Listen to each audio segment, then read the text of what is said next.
pouvoir vous accueillir ce matin sur le parvis de la Villa Rose, de l'École supérieure des affaires. C'est un grand moment pour moi en particulier, parce que c'est un moment qui rappelle les souvenirs, qui rappelle une autre époque, et qui est un moment aussi pour rappeler les fondations de ce qu'est l'école et comment cette histoire s'est construite peu à peu, pas à pas.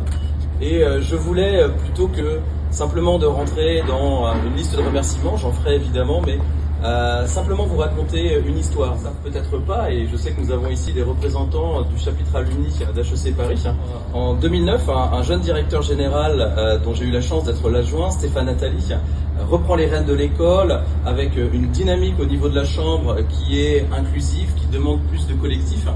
Nous reprenons langue, je me rappelle, en 2011 avec HEC Paris.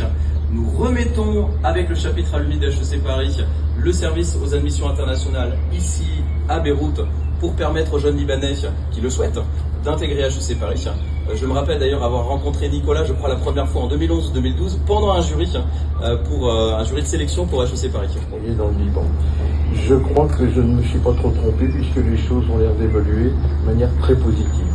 Et ce master d'entrepreneuriat est une chose importante parce que le Liban a bien entendu besoin d'entrepreneurs et besoin de cette relation exceptionnelle entre la France et le pays, ce beau pays qui est le Liban. Et ça, c'est un moteur qui ne s'éteindra jamais.